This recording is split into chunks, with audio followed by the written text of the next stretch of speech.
There are many different forms of media and content that exist online. Texts, links, images are the most popular content and media that we can see on a web page. Among them, texts are more predominant. The core content of most of the web pages are texts. And to display text on a web page, there are several elements in HTML. We have heading elements, paragraph, bold, and italic elements. Headings are the block level element and they come in 6 different levels.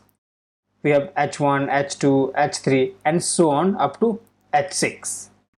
The heading elements help quickly to break up the content and establish hierarchy, and it also helps users to identify the content on a web page.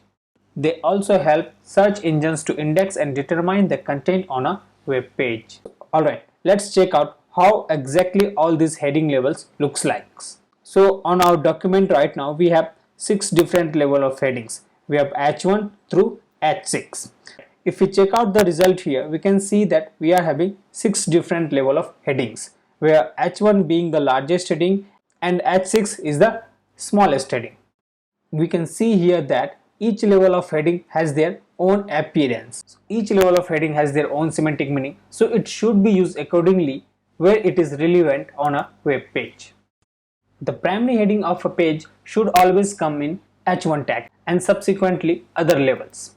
It is recommended to use H1 tag only once per a page because it holds really an important meaning which plays an important role in SEO. So the most important point of the page should be always coming inside the H1 tag. And rest of the heading like H2, H3, H4, H5 and H6 can come any number of times on a page.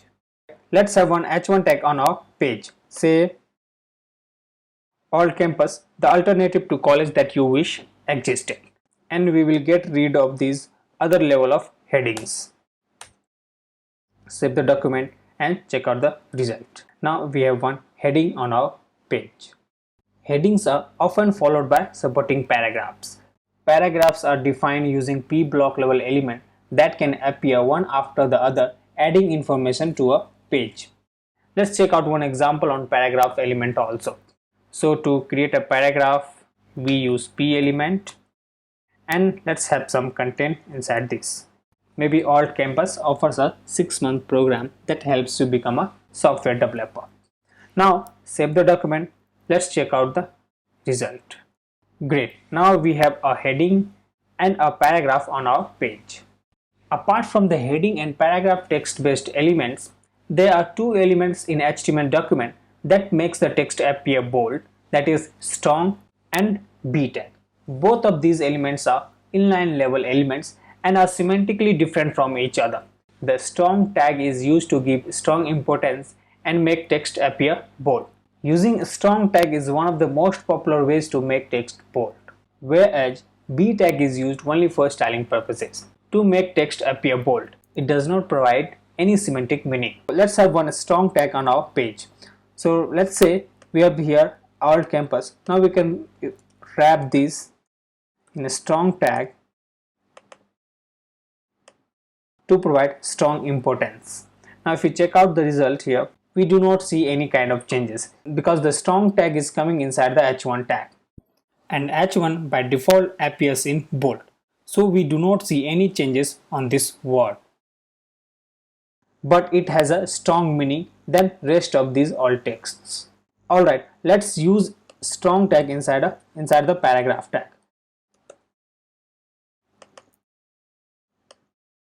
Alright, save the document and check out the result. We can see here that the Alt Campus becomes bold because it is coming in a strong tag inside the paragraph tag. Similar to strong and B tag, there are 2 tags that italicize the text, EM and I. These 2 are also inline level elements and are semantically different from each other. The EM tag is used to provide stressed emphasis on text and popular choice to italicize the text, while I tag is used only for styling purposes such as for any foreign word or any fictional character's thoughts. So let's check out the example of EM also. So let's wrap this 6-month program in EM tag. We'll save the document and check out the result. As a result, we can see here that The 6th month program is in italics.